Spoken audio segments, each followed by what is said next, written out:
सहनाववतु सहनौ भुनक्तु सह वीर्यं करवावहै तेजस्विनावधीतमस्तु मा विद्विषावहै। ओम शांति शांति शांति। वक्रतुंड महाकाय सूर्यकोटि समप्रभ निर्विघ्नं कुरु मे देव सर्वकार्येषु सर्वदा। सरस्वती नमस्तुभ्यं वरदे कामरूपिणि विद्यारम्भं करिष्यामि सिद्धिर्भवतु मे सदा। गुरुर्ब्रह्मा गुरुर्विष्णुः गुरुर्देवो महेश्वरः गुरुरेव परं ब्रह्म तस्मै श्री गुरवे नमः। तस्मै श्री गुरवे नमः। ध्यान श्लोक पढ़ेंगे। ओम पार्थाय प्रतिबोधिता भगवता नारायणेन स्वयं व्यासेन ग्रथितां पुराणमुनिना मध्ये महाभारतम् अद्वैतामृतवर्षिणी भगवतीम् अष्टादशाध्यायिनी अम्ब त्वामनुसन्दधामि भगवद्गीते भवद्वेषिणी। नमोऽस्तु ते व्यास विशाल बुद्धे पुल्लारविन्दायतपत्रनेत्र येन त्वया भारततैलपूर्णः प्रज्वालितो ज्ञानमयः प्रदीपः प्रपन्नपारिजाताय स्तोत्रवेत्रैकपाणिः ज्ञानमुद्राय कृष्णाय गीतामृतदुहे नमः। सर्वोपनिषदो गावः दोग्धा गोपालनन्दनः पार्थो वत्सः सुधीर्भोक्ता दुग्धं गीतामृतं महत्। वसुदेवसुतं देवं कंसचाणूरमर्दनं देवकी परमानन्दं कृष्णं वन्दे जगद्गुरुं। कृष्णं वन्दे जगद्गुरुम्। चैप्टर 13 निकाली। चैप्टर 13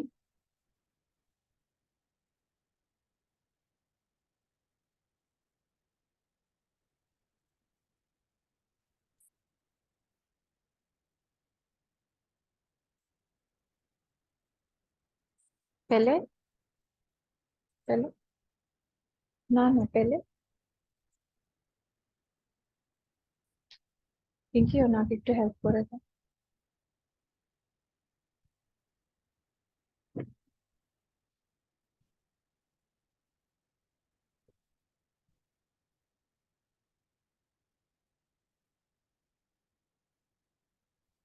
मिला।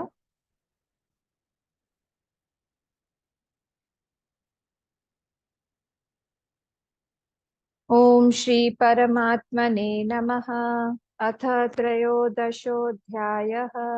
श्री भगवानुवाच इदं शरीरं कौन्तेय क्षेत्रमित्यभिधीयते एतद्यो वेत्ति तं प्राहुः क्षेत्रज्ञ इति तद्विदः। क्षेत्रज्ञं चापि मां विद्धि सर्वक्षेत्रेषु भारत।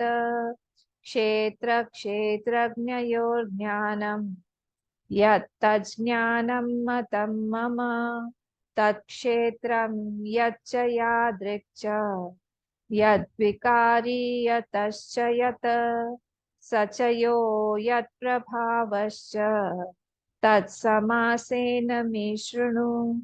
ऋषिभिर्बहुधा गीतम् छन्दोभिर्विविधैः पृथक् ब्रह्मसूत्रपदैश्चैव हेतुमद्भिर्विनिश्चितैः। महाभूतान्यहङ्कारः बुद्धिरव्यक्तमेव च इन्द्रियाणि दशैकं च पंचचेन्द्रिय गोचराः इच्छा द्वेष सुखम दुःखम संघातश्चेतना धृतिः एतत् क्षेत्रं समासेन सविकारम् उदाहृतम् अमानित्वं मदम्भित्वम् अहिंसा क्षान्तिरार्जवम् आचार्योपासनं शौचम् स्थैर्यम् आत्मविनिग्रहः इन्द्रियार्थेषु वैराग्यम् अनहंकार एव च जन्म मृत्यु जरा व्याधि दुख दोषानुदर्शनम। इस श्लोक पे हम लोग हैं 7th और 8th पे। और इसमें भगवान ने इतनी सारी क्वालिटीज, ये पूरा देखो 8, 7, 8, 9, 10, 11, और इसमें भगवान ने 11 श्लोक में अध्यात्म ज्ञान नित्यत्वम तत्व ज्ञानार्थ दर्शनम एतज् ज्ञानम इति प्रोक्तम, ये सारे क्वालिटीज को ही ज्ञान बोल दिया है। अमानित्वम जो 7th से शुरू हो रहा है, अमानित्वम जिसका मान, जो बहुत प्राउड नहीं है। हाँ, अदम्भित्वम शो ऑफ नहीं करता है। अहिंसा जो नॉन वायलेंस को फॉलो करता है। शांति जो जिसके अंदर में फॉरगिवनेस है। आर्जवम ऋजुत्वम जिसके अंदर में सरलता है, जैसे अर्जुन में था। आचार्य उपासनम जो आचार्य की उपासना करता है। शौचम जो अंदर और बाहर से शुचिता मेंटेन करता है। स्थैर्यम जो स्थिर है, बहुत ज्यादा चंचल नहीं है। आत्म विनिग्रह जो अपने आप को, उसके अंदर सेल्फ कंट्रोल है। हाँ, और भी सारी सारे क्वालिटीज। तो अभी हम लोग 7th वाला श्लोक देख रहे हैं अभी यहाँ पे। बहुत इंटरेस्टिंग है। एक्चुअली क्या है, एक चीज है शिक्षा और एक चीज है ज्ञान। एक चीज हम बोलते हैं नॉलेज और एक चीज होता है एजुकेशन। दोनों बताइए एक है क्या? एक नहीं है। जब हम लोग बोलते हैं कि हमको एजुकेशन देना है उसको, हाँ, हमारे अलग अलग इंस्टीट्यूशंस हैं, स्कूल्स हैं, यूनिवर्सिटीज हैं। एक्चुअली हम मीन करते हैं कि नॉलेज देना है, क्योंकि आजकल का जो बाहर का पूरा सिनेरियो है, जो एजुकेशन के बारे में जो भी बोलता है सिखाता है, वो सब हम लोग को नॉलेज दे रहा है। नॉलेज मतलब क्या? ज्ञान मतलब हमारे ब्रेन में कुछ इंफॉर्मेशन, कुछ डेटा घुसाना। उसके बाद में उस ज्ञान के साथ में वो क्या कर रहा है, वो एजुकेशन कहलाता है ना। वो शिक्षा कहलाता है कि उसके अंदर में उस ज्ञान को लेने के बाद में विनम्रता आई कि नहीं, ह्यूमिलिटी है कि नहीं। विद्या ददाति विनयम बोलते हैं हम लोग। अगर विनय नहीं आया, बहुत एरोगेंट हो गया वो, उसके अंदर में प्राइड बढ़ गया, उसके अंदर शो ऑफ बढ़ गया। जनरली यही होता है ना, उनको लगता है बा मेरे नाम तो इतना सा है, नाम के अंडर में मेरे बहुत सारे लाइंस हैं, मैं दिखा सकता हूँ। वो है, सोसाइटी में एक नाम बढ़ जाता है, उसका फेम बढ़ जाता है, कभी कभी पैसे भी ज्यादा मिल जाते हैं, सब कुछ है। पर फिर भी अंदर से सेटिस्फैक्शन उसको एजुकेशन से ही मिलेगा, उसकी एक्चुअल शिक्षा हुई है कि नहीं। तो इसलिए ये जो ज्ञान है, इसको हम लोग जब एसिमुलेट कर, ये सारी की सारी एक एक वृत्तियां हैं, बोला गया ना अमानित्वम, ये उस ज्ञान को एसिमुलेट करने में, हमारे अंदर डाइजेस्ट करने में हेल्प करता है। कभी कभी कोई कोई डॉक्टर्स से मैं मिलती हूँ, या फिर कोई हाईली एजुकेटेड व्यक्तियों से मिलती हूँ, इतने वो लोग विनम्र होते हैं, इतने ज्यादा डाउन टू अर्थ होते हैं, उनको देख के लगेगा ही नहीं कि वो डॉक्टर है। एप्रन जब तक नहीं पहनेंगे तब तक समझ में ही नहीं आएगा, दूसरे लोगों के साथ बैठे रहेंगे, ऐसा लगेगा कि हमारे जैसे हैं। फिर जैसे एप्रन पहन के अपनी सीट पे बैठते तब समझ में आता है कि अच्छा, उनकी कोई पोजीशन है। हाँ, तो ये यहाँ के पोस्ट होल्डर हैं, या फिर इनके हाथ में ऐसा ऐसा पावर है। ऐसा होना चाहिए विनम्र। आपको पता होगा विद्यासागर जी जो थे, क्या नाम था उनका पूरा? ईश्वर चंद्र विद्यासागर। वो तो ब्रिटिशर्स के टाइम तो वहां पे उस समय में वो हाईली एजुकेटेड है, विद्यासागर जी।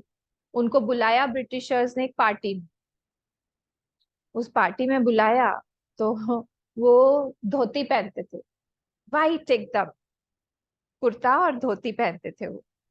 तो वो पहन के गए, तो बाहर में ही जो गेट वॉचमैन था, गेट पे खड़ा था, उसने उनको रोक दिया। उसने कहा अंदर ड्रेस कोड है, आप इस ड्रेस में नहीं जा सकते, आपको फॉर्मल्स में आना पड़ेगा। फॉर्मल मतलब ब्रिटिशर्स के ड्रेस में आना पड़ेगा, और कोट पैंट जो भी है, हम लोग तो जन्मजात स्लेव बन गए हैं, उसी को हमने मना लिया। तो उन्होंने कहा ठीक है, तो वो वापस घर गए। घर जाके वो चेंज करके आए। बहुत कॉमन स्टोरी है ये, गुरुदेव ने भी इसके ऊपर बोला हुआ है। ये हुआ आफ्टर इंडिपेंडेंस। नहीं, ये हुआ बिफोर इंडिपेंडेंस, बिफोर इंडिपेंडेंस, क्योंकि सब लोग जो वहां पार्टी में आए थे वो लोग ब्रिटिशर्स को अपीज करने के लिए आए थे। तो ये बिफोर इंडिपेंडेंस है। तो चेंज करके आए, तो जो वॉचमैन था बड़ा खुश हो गया कि आप चेंज करके आए हो, उनको अंदर आने दिया। अंदर आने दिया सब, तो वहां से बाहर से ही ऐसा होता था, अनाउंस करते थे। अनाउंस किया कि ईश्वर चंद्र विद्यासागर आए हैं, तो जो होस्ट है उनको लेने आया, लेके आके वो अंदर आए, सम्मान सहित सब आए। सब बात बात किया उन्होंने नॉर्मली। फिर जब खाने का टाइम हुआ, खाने के लिए जब गए वहां पे तो सूप दिया, सर्व किया। तो वो उन्होंने सूप का स्पून उठाया, फुल करके हमने कोट पे डाल दिया, स्पून का स्पून। तो सब लोग देखने लगे कि क्या कर रहे हैं। सब लोग, तो वो होस्ट आया कि आप इतने एजुकेटेड हैं और इतने आप हाई पोस्ट पे हैं, ये सब कुछ है, आपका ऐसा बिहेवियर क्यों है, क्या बोलना चाहते हैं आप। तो तब उन्होंने कहा, I was not invited in this party, my court was invited. Directly सबके सामने बोल कि आपने तो मुझे नहीं इनवाइट, मैं तो आया था, पर आपने मुझे नहीं मांगा। मेरे एजुकेशन को, मेरी पर्सनालिटी को, मेरे व्यक्तित्व को आपने वो इम्पोर्टेंस नहीं दिया जो मेरे कोट पैंट को, मेरे कपड़ों को दिया। वो तो समझ गए होस्ट, उन्होंने सॉरी वगैरह बोला और सब। ये शिक्षा होती है। ये शिक्षा में हम लोग जो है, हम लोग समझें कि किस चीज को ज्यादा इंपॉर्टेंस देना है, सिर्फ ज्ञान को ही देना है या फिर वो चरितार्थ करना है। शिक्षा हमें मदद करता है उस ज्ञान को चरितार्थ करने में, अपने पर्सनालिटी को उस हिसाब से बनाने में। और आजकल ज्यादातर ऐसा ही होता है कि हम एजुकेशन तो हमारे बच्चों को दे देते हैं, पर फिर बाद में वो एक सोशियो सोशियो इसमें प्लेटफॉर्म पे, साइको प्लेटफॉर्म पे एक बर्डन बन जाते हैं हमारे सोसाइटी पर, क्योंकि रियल एजुकेशन हम नहीं दे पाते। वो एजुकेशन नहीं है, उससे उनका एरोगेंस बढ़ता है, उनका घमंड बढ़ता है, उनमें ह्यूमिलिटी नहीं रहती है। उनको बस पाना है, पाना है, पाना है, उनको शेयर नहीं करना है। कितनी सारी चीजें से दिखती है ना बच्चों में आजकल स्पेशली। तो ये यूनिवर्सिटी की डिग्री ये सब कुछ ठीक है, पर ये जो वैल्यूज है जहाँ यहाँ पे भगवान बोल रहे हैं, ये एक्चुअली ज्ञान है, ये एक्चुअली शिक्षा है। इस चीज को हम लोग को अंदर भगवान जो है उस ज्ञान को परिपक्व बनाने में हेल्प करे ना। हमने अमानित्व, हम लोग आगे बढ़ रहे हैं क्योंकि अमानित्व हमने देख लिया है। अमानित्व मतलब मान ना होना। मान मतलब क्या, हम लोग एक परिमाण लेके आगे बढ़ रहे हैं, हमने अपने आप को एक फ्रेम में बना के रखा हुआ है। I am this much and you should also count me as this much. अगर मैंने अपने आप को इतना बड़ा माना है और आपने मुझे इतना बड़ा मान लिया तो मुझे बुरा लग जाए। तो मैं अपने आप को इतना ही बड़ा मान के मैं अपने आप को हर जगह, हर किसी में फिट करना चाहूंगा, जहां पे भी मैं फिट नहीं होऊंगा उसके साथ मेरा रिलेशनशिप स्पॉइल हो जाए। ये अमानित्वम। मानित्वम ये है। अमानित्व मतलब जो अपना कोई भी मेंटेन नहीं करता है, कुछ भी फ्रेम। कोई अच्छा बोलता है तो अच्छा है, कोई बुरा बोलता है तो बुरा है। अगर उसको लगता है कि आई शुड चेंज, वो चेंज कर लेता है, नहीं तो फिर वो बोलता है कि सब लोगों को तो मैं समझा नहीं सकता हूँ ना, मेरे तरफ से मेरी क्या ड्रॉबैक्स है, मेरी क्या क्या प्रॉब्लम्स है, वो हम कैसे बताएं। तो जितना मुझे पता है उतना मैं करूंगा, अपने आप को चेंज करूंगा। अदरवाइज हम लोग बहुत सेंसिटिव नहीं होना चाहिए। कभी कभी मुझे ऐसा लगता है संसार में रह के ना आपको थोड़ा थिक स्किन्ड होना चाहिए। थिक स्किन्ड मतलब क्या, कि जितना आवश्यक है उतना ही चीज को अंदर ले। लोग तो नहीं तो बोलते रहेंगे बोलते रहेंगे बोलते रहेंगे, हर चीज में बोलेंगे। हाँ पता है ना आपको, एक वो, एक बार शिव जी, पार्वती मैया, ये दोनों नंदी के साथ में जा रहे थे कहीं, बताया था मैंने। तो उन लोग जा रहे थे, तो जब जा रहे थे, तीनों पैदल पैदल जा रहे थे, तो रास्ते में लोगों ने देखा उनको, बोले क्या, कैसे हैं, बुद्धिहीन व्यक्ति है, इतना बड़ा नंदी है साथ में, फिर भी ये लोग पैदल पैदल जा रहे हैं, बैठना चाहिए दोनों को उसके ऊपर, बैठना चाहिए। तो बैठ गए दोनों। तो आगे चल के फिर थोड़े से और लोग मिले, बोले कैसे निर्दयी हैं दोनों के दोनों, हम दोनों बैठ गए उस पे, निरीह बेचारा एक जीव, हाँ उस पे ध्यान देना चाहिए इनको, दोनों हट्टे कट्टे हैं, चल सकते हैं। उन्होंने कहा कि ठीक है, शिव जी बोले कि ठीक है मैं उतर जाता हूँ, तुम बैठो पार्वती। तो दोनों हम नहीं बैठते, तुम बैठो। तो वो बैठ के फिर आगे गए, तो फिर से सब लोग बोले कैसी स्त्री है, अपने हस्बैंड की सेवा नहीं करती है, उसको चला रही है, और ये खुद बैठी हुई है आराम से, घर में भी कोई काम वाम नहीं करती हो। तो पार्वती मैया शिव जी की तरफ देखने लगी कि ये क्या हो रहा है। फिर थोड़ी देर पे फिर पार्वती मैया उतर गई, बोली कि आप शिव जी, आप ही शंकर भगवान भोले बाबा, आप ही बैठ जाइए, थोड़ी दूर आप बैठ जाइए। तो वो बैठ गए, फिर से लोग बोले ये कैसे है, ये हस्बैंड है देखो, पति है, अपने आप को पति परमेश्वर बोलते हैं, वाइफ जो है वो पैदल चल रही है बेचारी अकेली अकेली। हर चीज में यहाँ कोई ना कोई बोलेगा। तो इसीलिए हमको अगर लगता है कि यहाँ पे हमारी गलती है, हम सुधर जाए, नहीं तो फिर हम छोड़ दें उस चीज को। पर हमारे अंदर में उतनी कैपेसिटी होनी चाहिए कि हम नीर क्षीर विवेक कर सके। नीर क्षीर विवेक होता है ना, एक बोलते हैं हंस लोग नीर क्षीर विवेक करते हैं, मैंने देखा नहीं है ऐसा, पर ऐसा स्क्रिप्चर्स में बोला जाता है कि उसको अगर आप पानी और दूध मिला के दे दें, जो एक्चुअल हंस होता है, जो मोती चुगता है मानस मानसरोवर, ऐसा बोला जाता है, वो उसके सामने अगर आप दूध और पानी मिला के दे दे, तो वो दूध दूध पी जाएगा, पानी वहां छूट जाएगा, ऐसे स्क्रिप्चर्स में आता है। तो वैसी हमारी बुद्धि होनी चाहिए कि जो उस परिस्थिति से निरक्षीर विवेक करता रहे, कि यहाँ पे इस परिस्थिति में लोग बोलेंगे चाहे कुछ भी हो, मेरा अंतर्यामी क्या बोल रहा है इस सब, क्या मुझे करना चाहिए नहीं करना चाहिए, जाना चाहिए नहीं जाना चाहिए, बोलना चाहिए नहीं बोलना चाहिए, खाना चाहिए नहीं खाना चाहिए, सारी चीजें हमको अंदर से अपने आप जवाब मिले अगर हम पूछेंगे तो। तो ये अमानित्वम अदम्भित्वम, अदम्भित्व दम्भ भी नहीं है, शो ऑफ नहीं करता है, अदम्भित्वम, इसको हम लोगों ने डिटेल में बहुत देखा हुआ है, इसलिए मैं आगे बढ़ी। अहिंसा, अहिंसा मतलब नॉन वायलेंस। देखिए हम लोग हाथ पैर ज्यादा नहीं चलाते हैं, पर हम लोग वाणी से, हम लोग माइंड में मानसिक, हम लोग बहुत हिंसा करते हैं। तो वाचिक, मानसिक और शारीरिक, ये तीन हिंसाएं हैं। उसमें से हमारा ज्यादातर मानसिक और वाचिक होता है। जब हमको कुछ पसंद नहीं आता तो हम लोग इस तरह से बात कर देते हैं, इस तरह से बोल देते हैं, सामने वाले को हर्ट हो जाता है। कभी कभी क्या होता है, वो बताता भी नहीं है वो व्यक्ति कि उसको हर्ट हो गया है, और वो ज्यादा डेंजरस है क्योंकि वो रिलेशनशिप स्पॉइल हो जाएगा। उससे भी ज्यादा क्या है कि एक समष्टि में हमने वृत्ति डाल दिया। क्या वृत्ति डाला, एक दुखाकार वृत्ति डाल दी, और इन टाइम समय परिपक्व होने पर वो वृत्ति घूम के मुझे दुख देने आई, हमने जो भी डाला हुआ है। तो अगर हमने बुरा शब्द को, हमने, ये जैसे हम रोप आरोपते हैं ना, जैसे हम सीड को डालते हैं खेती करते समय, या हमने बीज बोया, जिस चीज का बीज है उसका आएगा।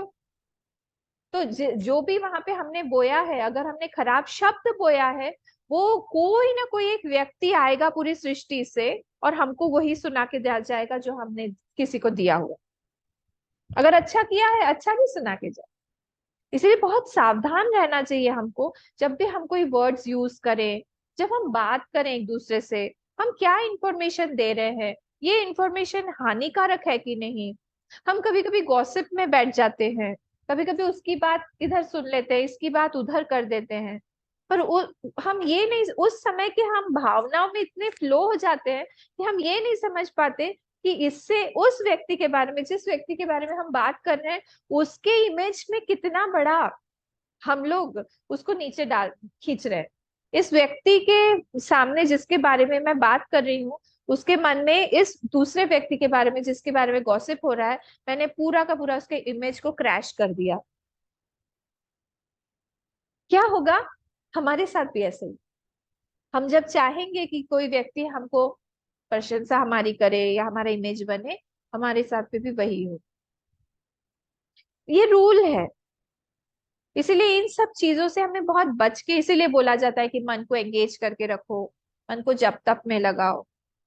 और क्या है, हम लोग एज साधक, हाँ, हम लोग को सबको मेडिटेशन करना चाहिए, चाहे 5 मिनट का ही क्यों ना हो सुबह उठ के।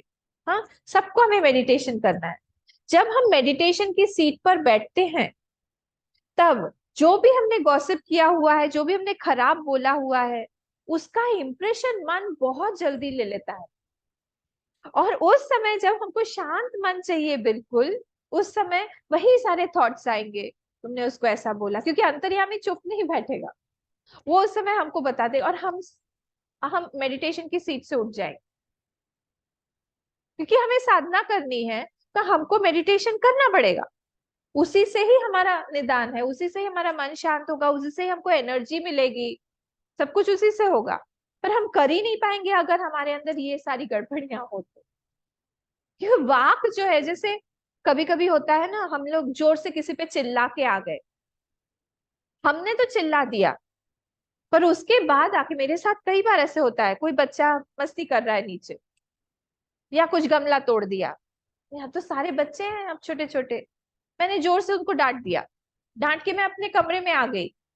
वो मैटर वहां खत्म नहीं हुआ डांट के, वो मेरे कमरे तक जाएगा। कहाँ से? मन में वो बार बार घूमेगा, क्या आवश्यक था डांटना? क्या तुमने कभी गमला नहीं तोड़ा है? कभी कभी तो माली भैया खुद पॉट चेंज करते समय गमला तोड़ देते हैं, क्योंकि वो निकलता नहीं है। कभी कभी वो गमला जो है अपने आप ही इतना बड़ा उसके अंदर हो जाता है, तो टूट जाता है। उसने इतना भारी क्या, वो तो बच्चा है, खेलेगा, वो स्कूल है, उसने क्या भारी ऐसा कर दिया कि तुम चिल्लाई उस पे। ये कंटिन्यूअसली अंदर से ये चलता रहेगा, तो वहां पे खत्म नहीं हो जाता है। हमको लगता है कि हमने डांट के इसको खत्म कर दिया, आगे से ये तटस्थ है।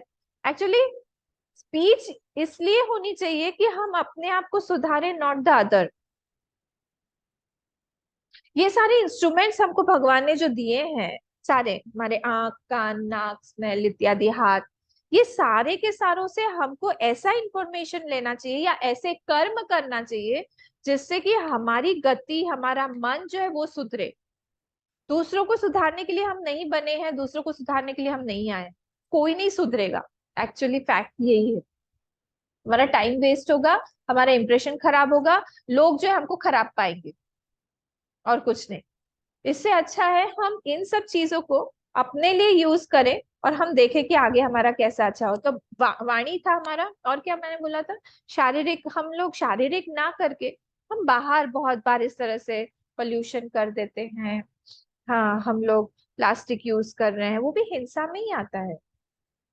हम लोग गए थे वहां पे कितना देखा था ना, लोग जा जा के कितना कचरा फेंकते हैं, पूरा नेचर खराब कर देते हैं। अभी मैं रिसेंटली कहाँ गई थी, हाँ, इतना गंदा, क्योंकि बाप रे, पूरी नदी, पूरा का पूरा साइड का वो जो नदी के साइड का रहता है जगह, घाट वगैरह, हर जगह पे जहां पे भी मनुष्य होगा, वहां पे वो गंदगी करेगा। तो हिंसा ही है। हम ब्रह्मपुत्र पे चले जाए, एक भी घाट हमको क्लीन नहीं मिलेगा। हमारे पीछे एक नदी बहती है, क्या नाम है इस नदी का? वाहिनी। ये नदी है, सोचो।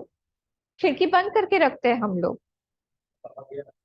सब साफ किया, पर फिर भी उसमें जो स्मेल आता है, उसका जो पानी है काला, सबने अपना अपना नाला घुसा के रखा है वहां पे, सबके घरों से नाला है। और जब माइनू छोटी थी, माइनू के घर के भी वहां से आता है। हाँ, तो माइनू जब छोटी थी, वो बोलती है कि उसकी मम्मी जो है नदी में जाके बर्तन साफ करती थी। कभी कभी ऐसे चम्मच बह जाता था, उसका पानी का बहाव था, चम्मच बह जाता था तो उसको दिखता था कहाँ पे चम्मच है। अभी तो हम पीछे देखना भी पसंद नहीं करते, इतनी अच्छी पूरी पूरा का पूरा खिड़की है, सीन पीछे से दिख सकता है। ये भी हिंसा में ही आता है।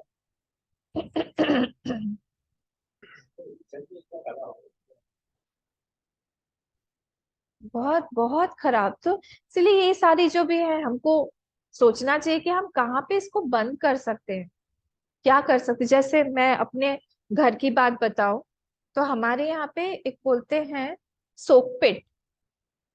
मुझे पता नहीं यहाँ पे वो कंसेप्ट है कि नहीं। हर घर में सोकपिट होता है। हमारा घर का पानी जो है कंपाउंड वॉल से बाहर जाता ही नहीं है। पीछे हमारे यहाँ पे सोकपिट बना हुआ है, छोटा सा, मतलब 5 फीट बाय 5 फीट का गड्ढा होता है, 5 फीट चौड़ा, 5 फीट। और उसमें लेयर्स होते हैं, सबसे नीचे पत्थर का, फिर गिट्टी का, फिर बालू रेती का, इस तरह से बनाते हैं वो लोग। और बना देते हैं, और वो बाथरूम का पानी वहां जाता है।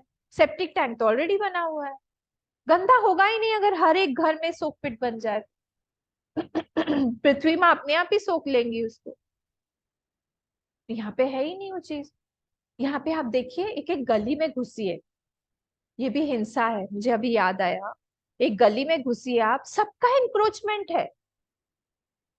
गली में आप की कार अगर गई, उधर से अगर कार आई, बस आप फंस गए ना। बार बार वो कार वाला सावधान रहता है, कहीं से भी अगर सामने से गाड़ी आए, ऐसे करके उनका भी एक्सपर्टीज आ गई है, दक्षता आ गई है, चला चला के ऐसे वॉल के पास में घिसा के रखेंगे ताकि वो गाड़ी निकल जाए। तो ये रोड का दोनों ही तरफ से दोनों ने इंक्रोचमेंट करके रखा है। पड़ोसी ने किया है तो हम क्यों नहीं करें, हम भी कर लेंगे।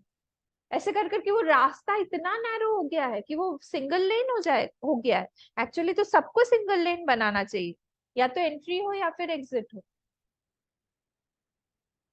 ये भी हिंसा है। और कई लोग और भी, कई ऐसे, अगर हम बाहर जाने लगे ना, कई जगह पे हिंसा देखते हैं।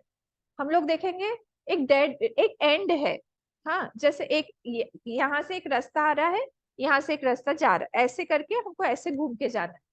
तो ये वाला जो लास्ट का जो घर है ना, स्क्वायर उसका घर है, इसको अलाउ नहीं करना चाहिए हमको, या उसमें इतनी बुद्धि होनी चाहिए कि वो यहाँ पे ईंट का वॉल ना बनाए। समझ रही हो? ताकि यहाँ से जब वो व्यक्ति जाए तो उसको समझ में आए कि वहां से कोई गाड़ी आ रही है कि नहीं। पर ये वाला व्यक्ति जो है, उसके मन में है मेरे अंदर कोई नहीं देखे, प्राइवेसी हो, ये हो, वो हो, और वो पूरा बड़ा वॉल दोनों तरफ से बना के रखेगा। यहाँ का व्यक्ति पै पै पै कर करके जाएगा, कितने बार एक्सीडेंट होता है। ये हिंसा नहीं है?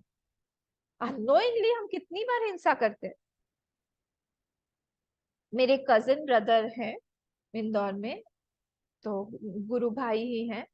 तो वो मुझे हमेशा बोलते थे कि अनन्या, जब हम लोग ड्राइव कर रहे हैं, हाँ, तो कोई कोई व्यक्ति क्या होता है, पीछे से जाता है, ओवरटेक करके, ओवरटेक करके इतने फास्ट ऐसे चला जाएगा कि हमारा एक हार्ट बीट स्किप हो जाता है। स्पेशली टू व्हीलर पे, कार में उतना ज्यादा नहीं लगता है, बट स्पेशली जब हम टू व्हीलर पे ऐसे जा रहे हैं, तो कोई यंगस्टर ही स्पेशली फास्ट ऐसे चला गया, हमारा एक हार्ट, वो भी हिंसा है। चला गया वो एकदम से हाँ, हाँ, बिल्कुल, वो तो अपनी मस्ती में है। तो बिल्कुल। और तब तो हमारे टाइम में, मैं मध्य प्रदेश की बात करी, वहां पे हेलमेट कंपलसरी नहीं है, नहीं था, अभी पता नहीं मुझे है कि नहीं। तो विदाउट हेलमेट हम लोग चलाते थे सब, ऐसे करके जा रहे हैं, वो वाला भी, उसके पास भी हेलमेट नहीं, मेरे पास भी हेलमेट नहीं, गया वो सीधा। को लगा बाप रे, कभी कभी उससे ही हो जाता था कि हम रुक जाते। ये भी हिंसा है। ऐसे तरह तरह की हिंसा करते करते करते करते हमारे पाप जो है वो एक्यूमुलेट हो जाते हैं। तो इसीलिए हम लोग सेंसिटिव नहीं हो पाते कि हम जब एक दूसरे के साथ रहते हैं, तब हमको एक तरह से रहना चाहिए। जब हम संसार में रहते हैं तब एक जैसे रहना चाहिए। जब हम फ्रेंड्स के साथ रहते हैं तब, जब हम प्रकृति के साथ रहते हैं तब, हर जगह पे हमारी हिंसा का अलग अलग लेवल है। आप लोग सोचिएगा, इसको होमवर्क करिएगा कि हमारा हर एक लेवल पे कहाँ हिंसा हो रही है, उसको हमको कर्टेल करना है, हमको रोकना है। हम जब किसी से बात कर रहे हैं, हम किसी के विषय में अगर बात कर रहे हैं, उसको हमको पॉलिश करना है कि उसकी इमेज ना बिगड़े, जिस व्यक्ति के बारे में हम बात कर रहे हैं, क्योंकि उसने कमाया हुआ है अपना इमेज, उसने बनाया हुआ है अपना इमेज। हम बिगाड़ देंगे, हमारा भी कोई बिगाड़े, कोई ना कोई, क्योंकि हम ही उस बीज को बो रहे हैं, आगे पीछे आएगा। तो ये हिंसा का था। फिर शांति, थोड़ा टाइम है ना अभी? हाँ अभी टाइम। तो शांति, शांति मतलब क्या होता है?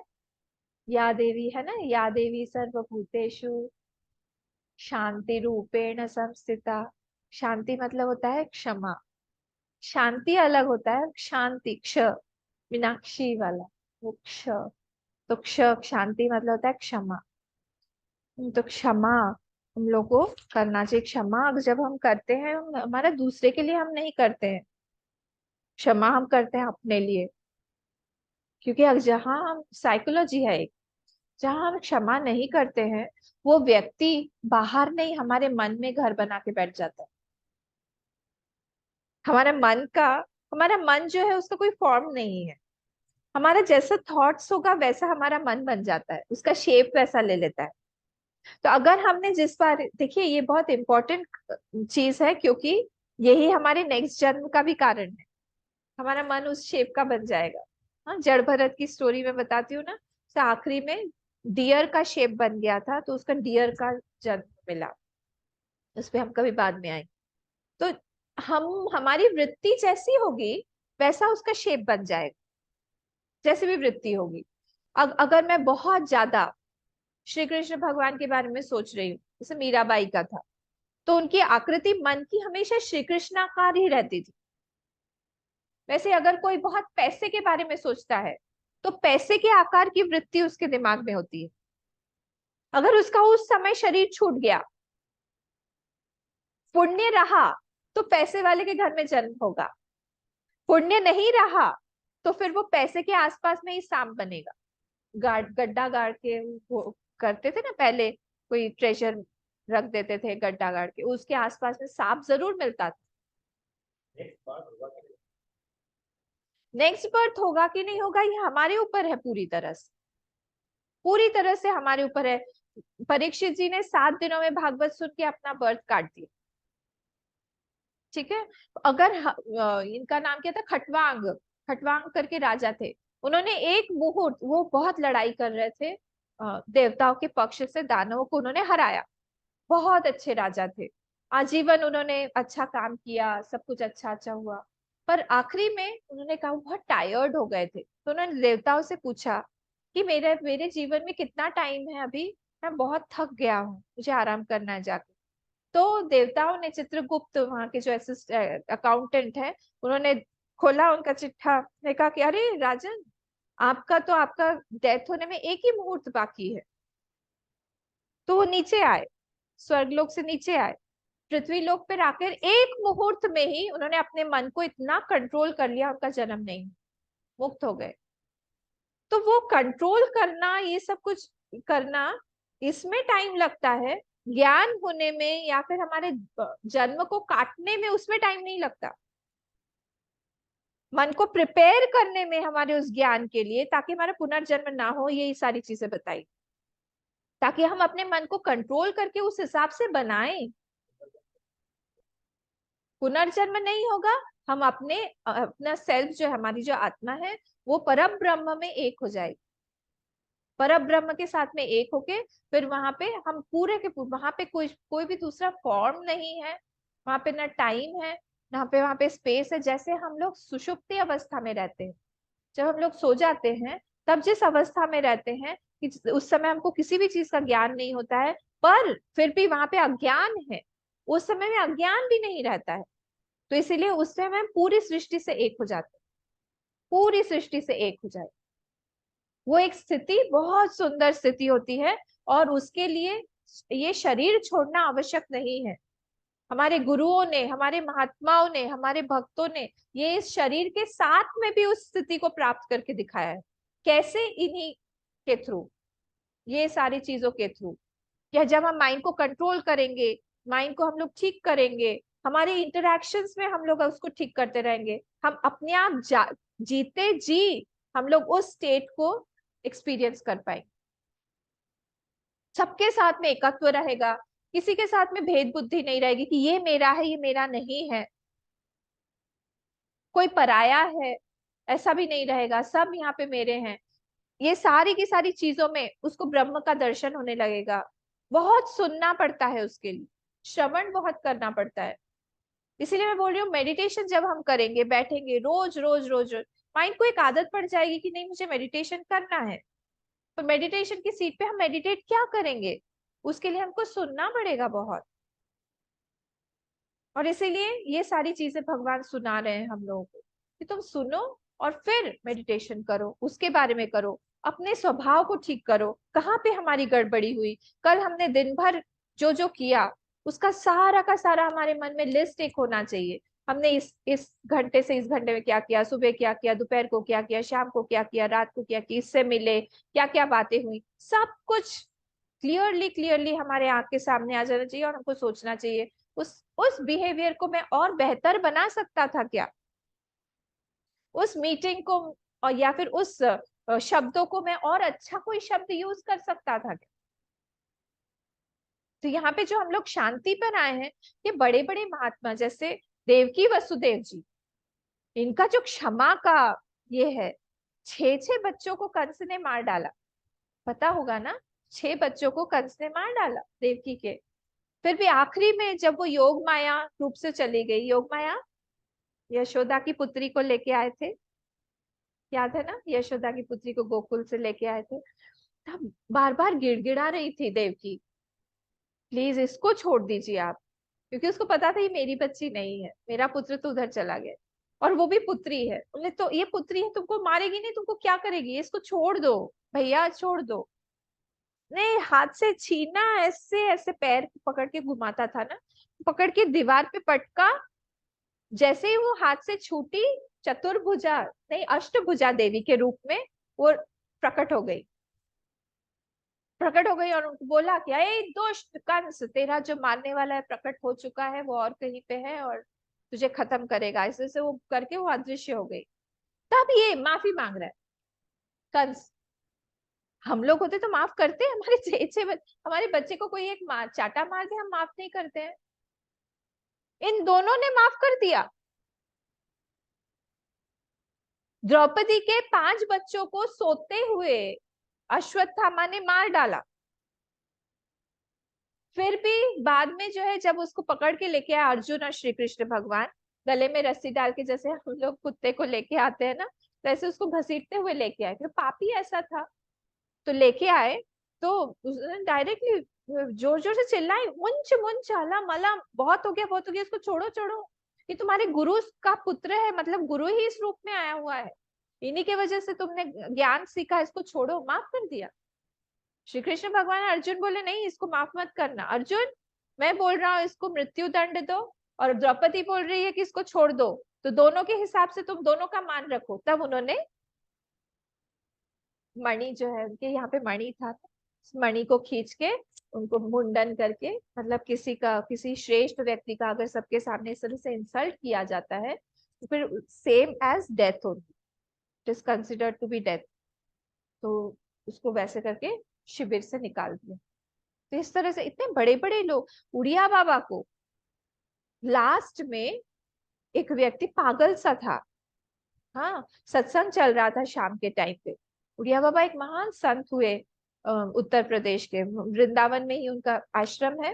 हम लोग गए थे क्या, आश्रम में नहीं गए थे, अखंडानंद जी महाराज के आश्रम में, वही वहीं पे वो रहते थे।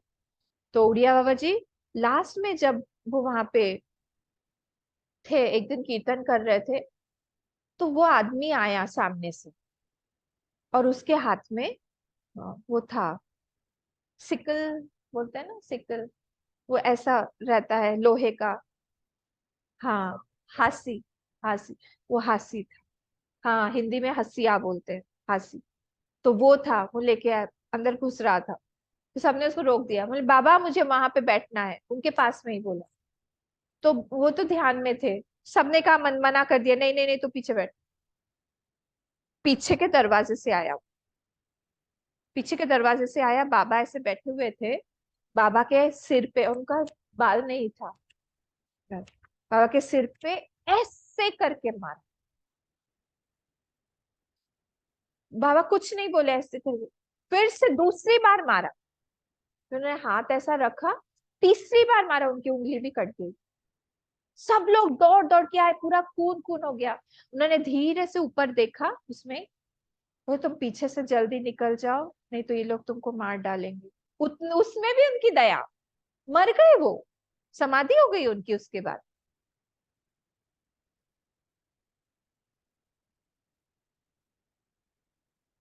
इसको बोलते हैं दया, शांति। ये सब महात्माओं के पास में ही मिलेगा, ये सब आसान नहीं है। और इसीलिए ऐसे लोगों के पास में भगवान बहुत जल्दी आ जाते हैं, भगवान बहुत प्रसन्न हो जाते हैं ऐसे लोगों के साथ। देवकी वसुदेव कोई हम बनना चाहेंगे? हम लोग कोई द्रौपदी बनना चाहेंगे जिसके पुत्र ऐसे मारे जाएं? हम लोग कोई कैकेयी माँ बनना चाहेंगे जिन्होंने अपने ऊपर ही पूरा दोष ले लिया कि उनको आज भी हम खराब हो? कोई भी अपनी बेटी का नाम कैकेयी नहीं रखता है, सीता भले ही रख देंगे, कैकेयी नहीं रखता कोई। भगवान ऐसे ऐसे लोगों को अपने लीला में पात्र बनाते हैं, अपने पास में बुलाते हैं, अपने पास रखते हैं। पांडव हम बनेंगे जो पूरा इतने पावरफुल, वो लोग देव पुत्र होके भी आजीवन उनको कोई सुख ही नहीं मिला। कभी इधर से उधर भटक रहे हैं, कभी उधर से उधर भटक रहे हैं, कभी 14 साल का वनवास कर रहे हैं। फिर इंद्रप्रस्थ गए, वहां पे भी खुद ने मेहनत करके बनाया, फिर से उनको ये हो गया, निकाल दिया। फिर महाभारत हुई, अल्टीमेटली मिलते मिलते मिलते मिलते बूढ़े ही हो गए सब लोग। 89 years ओल्ड थे जब महाभारत हुआ। अर्जुन, अर्जुन 87 थे, ये 89 थे भगवान श्री कृष्ण। अर्जुन कहाँ पर होंगे इसकी हम चिंता क्यों करें? हमारे अंदर अर्जुन है कि नहीं, इसकी चिंता करनी चाहिए। ये सब लोग तो बड़े बड़े कैरेक्टर्स है ना, भगवान जहाँ पे प्लेस करना चाहेंगे वो वहां पे वो होंगे। पर अगर हम उनको इन्वोक करते हैं अपने अंदर, तो वो आ जाएंगे, उनकी कृपा आ जाएगी, वो आ जाएंगे। हमको अर्जुन जब तक हम नहीं बनेंगे, गीता हमारे तक खुलेगी नहीं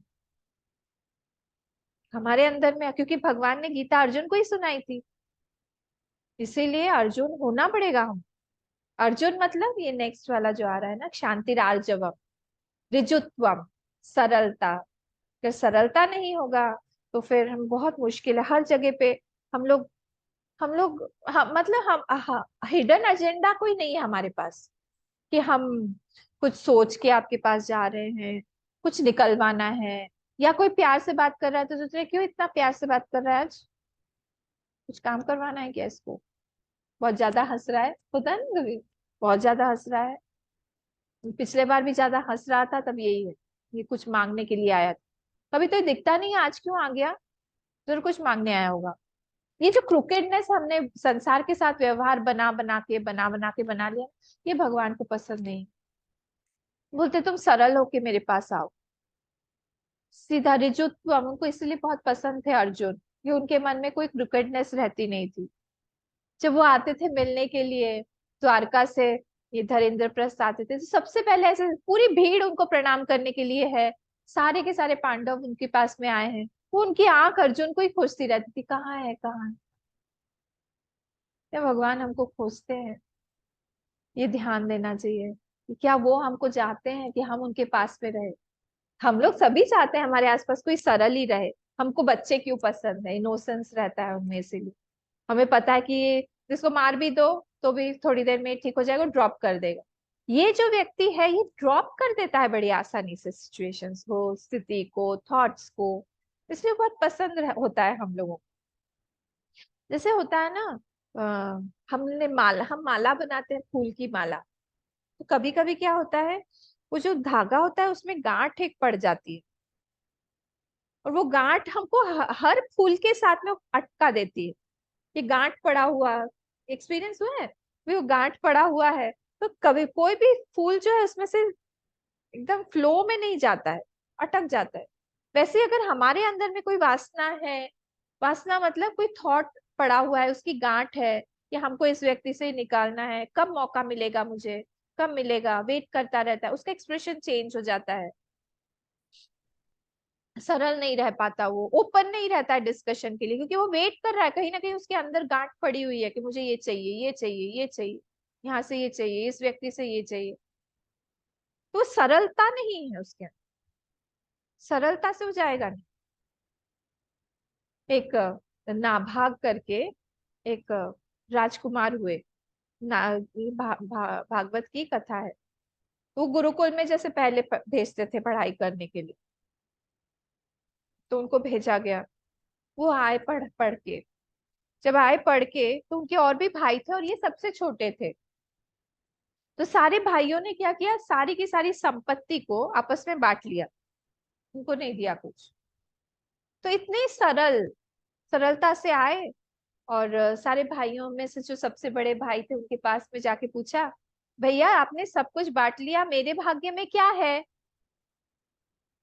तो सब बड़े भाई चालू थे थोड़ा, उन्होंने कहा तुम्हारे भाग्य में पिताजी हैं, जाओ लेके जाओ पिताजी। इनके मन में कुछ नहीं आया, ने कहा कि वहां चलिए पिताजी आप मेरे साथ।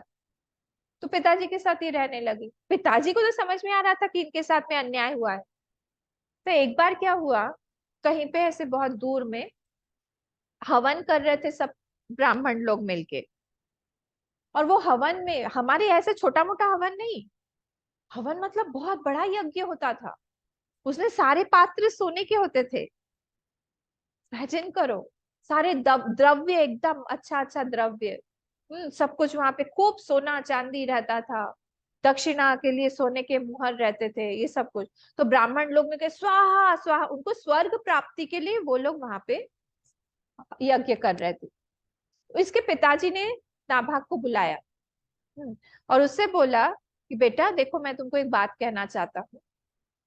वहां पे वो लोग ब्राह्मण लोग सब यज्ञ कर रहे हैं, और हर चौथे दिन, वो लंबा था काफी, हर चौथे दिन वो मंत्र बोलने में एक त्रुटि कर देते हैं। तुम जो है जाके उनको ये वाली त्रुटि बता दो कि यहाँ पे आप लोग गलत चैंटिंग कर रहे हैं, इसलिए आपको देरी होगी, आपको फल नहीं मिलेगा उस हिसाब से। तो क्या होगा, जाते समय वो लोग तो सब स्वर्ग चले जाएंगे, जाते समय वो सारा का सारा धन संपत्ति सब तुमको देके जाएंगे। उसने कहा कि ठीक है पिताजी मैं जाता हूँ। तो गए वहां पे, उन्हें बता दिया, वहीं पे रुके हुए थे। तो नेचुरली सब सही सही हो गया, तो उनके लिए स्वर्ग से विमान आया। देखिए ये सब होता था अभी, क्योंकि इतना पोल्यूशन और ये सब हो गया है, फिर माइंड में भी पोल्यूशन है, सब कुछ में मंत्र हमारे खो गए, इसलिए अब आजकल पॉसिबल दिखता नहीं। तो विमान आया, उसमें चढ़ के ये लोग गए, और बोल के गए कि नाभा ये सब तुम्हारा है, ले लेना। नाभाग बटोर ही रहा था सब कुछ, इतना था वहां पे जो कलेक्ट नहीं कर पा रहा था। उसी समय नॉर्थ ईस्ट से एक काला काला एक बहुत बड़ा पुरुष आया। इमेजिन कर सकते हैं कौन? और आया वो वहां पे, उसके तांबे की तरह ऐसे से बाल थे। और वो आए, और उन्होंने कहा कि कौन हो तुम, क्यों लेके जा रहे हो ये सब? तो उसने हाथ जोड़ के बोला कि ये सारी की सारी चीजें मेरे पिताजी ने कहा है कि मैं ले सकता हूँ, ब्राह्मण लोग भी जाते समय बोल के गए कि तुम ले लेना ना भाग, इसीलिए मैं लेके जा रहा हूँ। बोले जाओ तुम जाके अपने पिताजी से पूछ के आओ कि जो भी यज्ञ होता है, यज्ञ का जो अवशिष्ट होता है, जो भी बचा हुआ रहता है, वो रुद्र का होता है, रुद्र भगवान से,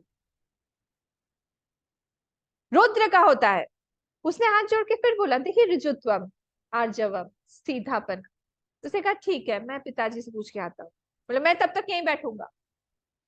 पिताजी से जाके पूछा, पिताजी ने बोला हाँ ये तो मैं भूल गया था, उनसे तुमको परमिशन लेना पड़ेगा, तो उनका है।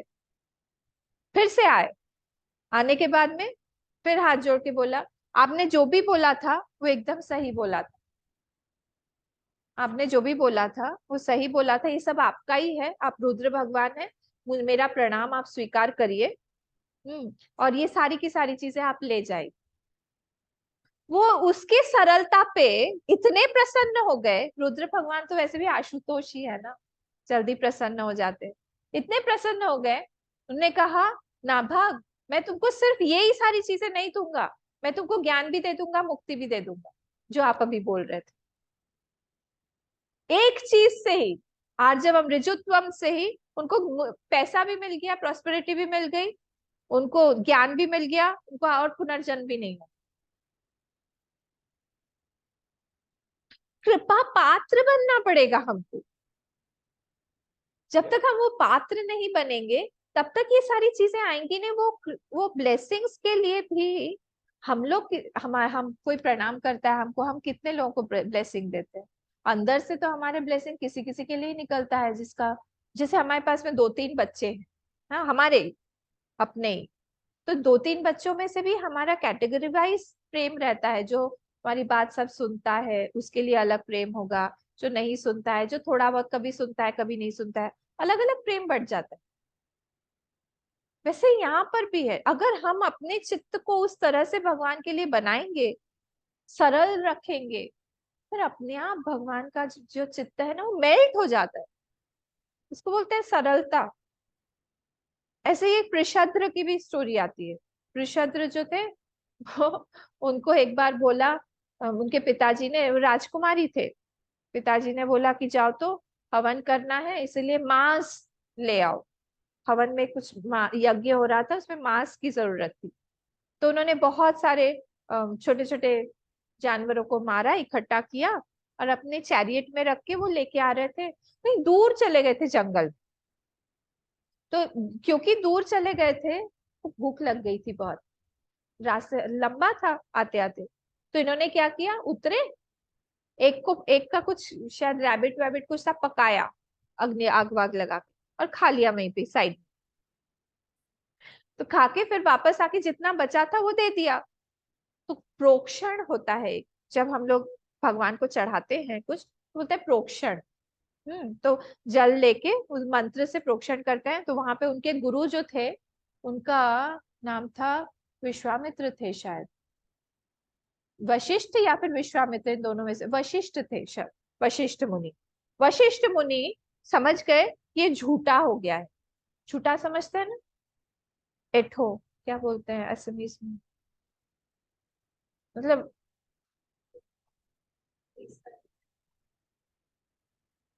झूठा को क्या बोलते हैं, झूठा हो गया है।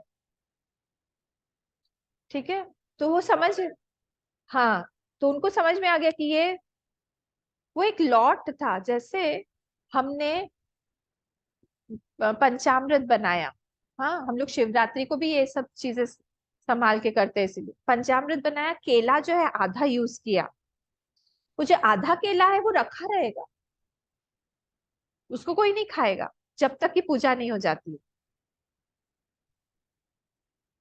जैसे यहाँ पे अभी हम लोग चढ़ा रहे थे भोग, हाँ, अंदर हम लोग बैठे हुए थे, तो किसी ने एक चम्मच से ऐसे खाने की कोशिश किया, फिर उसको याद आया कि अभी भोग नहीं लगा है, उसने रोक, देखा था।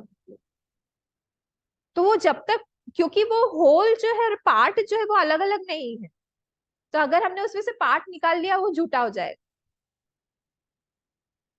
तो इसलिए वो समझ गए वशिष्ठ मुनि कि ये तो झूठा हो गया है। उन्होंने राजा को बुलाया, बोला कि ये राजकुमार कैसा लाया है, ये तो गड़बड़ खान, ये है मांस है, नहीं लाएंगे। वशिष्ठ मुनि ने उनको बुलाया, पृषद्र को, वहां पे ही श्राप दे दिया, बोले तुम जाओ, चंडाल हो जाओ, और तुम यहाँ से निकल जाओ, तुम्हारे लिए राज्य में जगह नहीं है। वो इतने सरल, उन्हें हाथ जोड़ के बोला कि हाँ मुझसे गलती हो गई है, मैं जा रहा हूँ वन में, मुझे आशीर्वाद दीजिए कि मैं इस तपस्या वगैरह करूँ। वो आ गए, वापस वन में आए, वहां पे ही रहने लगे। मैं सोचा वैसे भी मैं राज्य वगैरह करता, वहां पे मुझे टाइम नहीं मिलता भगवान के बारे में सोचने का, ये करने का, वो करने, मैं यहीं पे रह के मैं यहाँ पे ही भजन चिंतन करूंगा। वहां पे ही उनको मुक्ति मिल गई, ज्ञान मिल गया।